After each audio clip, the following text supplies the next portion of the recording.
నమస్కారం. జిల్లా వార్షిక సమగ్ర సంపూర్ణ నివేదికకు స్వాగతం. ఈ కార్యక్రమం ద్వారా ఆయా జిల్లాల్లో కోవిడ్-19 ఇతర అంశాల గురించి తెలుసుకుంటున్నాం కదా. ఇప్పుడు మనం ఆయా జిల్లాల్లో ఈ సంవత్సరంలో జరిగిన కార్యక్రమాలు, సంఘటనలు, ముఖ్యంగా కోవిడ్ తదితర విషయాల గురించి తెలుసుకుందాం. ప్రస్తుతం నాగర్ కర్నూలు జిల్లా నుంచి కోట్ల తిరుపతయ్య గారు అందుబాటులో ఉన్నారు. ఆయన్ని అడిగి మరిన్ని విషయాలు తెలుసుకుందాం. నమస్కారం అండి తిరుపతయ్య గారు. నమస్తే సార్. నాగర్ కర్నూలు జిల్లాలో యాక్టివ్ పాజిటివ్ కేసులు ఎన్ని నమోదవుతున్నాయి ప్రస్తుతం?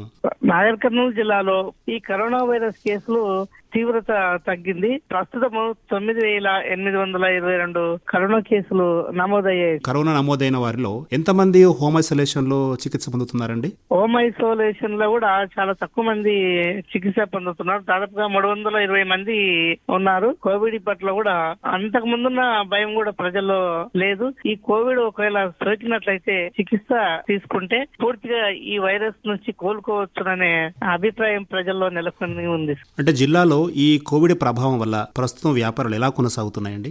సరే, చిరు వ్యాపారస్తులతో పాటు పెద్ద వ్యాపారస్తులు పూర్వస్థితిలోకి వచ్చేసాయి. దాదాపుగా వ్యాపారాలు ఊపందుకున్నాయి. వ్యాపారాలలో లాభాలు కూడా గడిస్తున్నామని వ్యాపార యజమానులు అభిప్రాయాలను వెల్లడిస్తున్నారు. కోవిడ్ ప్రభావం వల్ల చాలా రంగాలు కూడా దెబ్బతిన్నాయి. అదేవిధంగా విద్యా వ్యవస్థ పనితీరు ఇప్పుడు ఎలా ఉంది? విద్యా వ్యవస్థ పనితీరు మెరుగైనట్లు కనిపిస్తుంది సార్. విద్యార్థులకు ఉపాధ్యాయులు ఆన్లైన్ ద్వారా క్లాసులు చెప్పడం మొదలు పెట్టారు. విద్యార్థులు ఉన్న సమస్యలను కూడా ఆయా పాఠశాల ఉపాధ్యాయులు వారి యొక్క ప్రశ్నలకు సమాధానాలు తెలుపుతున్నారు. రెండోది, దూరదర్శన్ లో కూడా క్లాసులు వినడం మొదలు పెట్టారు. ఇంకా అర్థం కాని విషయాలు ఏమైనా ఉంటే వాళ్ళ యొక్క ఉపాధ్యాయులకు ఫోన్లు చేసి వాళ్ళ యొక్క సమస్యలను పరిష్కరించుకునేందుకు ముందుకు వెళ్తున్నారు విద్యార్థులు. పాఠశాలలు తెరవచ్చు అనే అభిప్రాయము విద్యార్థుల తల్లిదండ్రులకు, విద్యార్థులకు, ఉపాధ్యాయులకు కూడా సంతోషాన్ని కలిగించే విషయంలా కనిపిస్తుంది. ప్రస్తుతం అయితే ఆన్లైన్ లో క్లాసులు వింటున్నారు. దాదాపుగా ఈ విద్యా సంవత్సరం నష్టపోకుండా ఉపాధ్యాయులు చర్యలు తీసుకుంటున్నారు.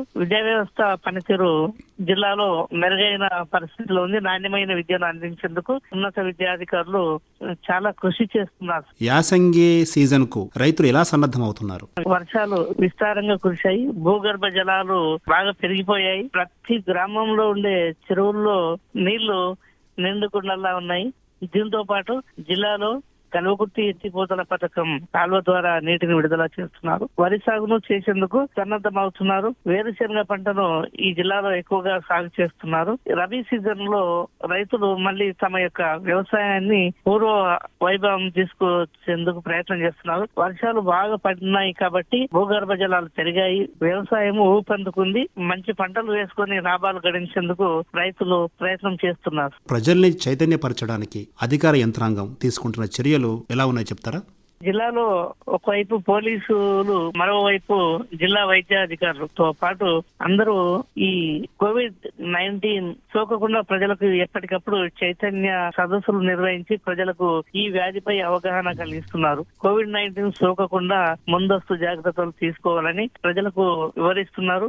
జిల్లాలో ఎంతో మంది కూలీలు ఉన్నారు కదా, వాళ్ళకి ప్రభుత్వం ఉపాధి కల్పిస్తుందా?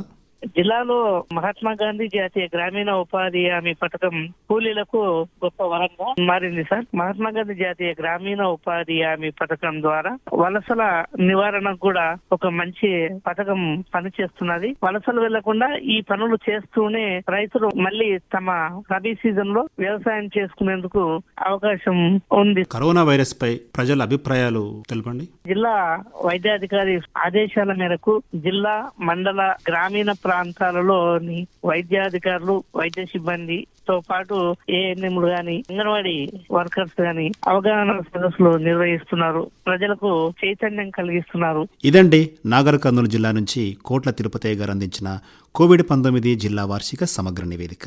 మరో రోజు మరో జిల్లా వార్షిక సమగ్ర సంపూర్ణ నివేదిక విందాం. అంతవరకు సెలవు. నమస్కారం.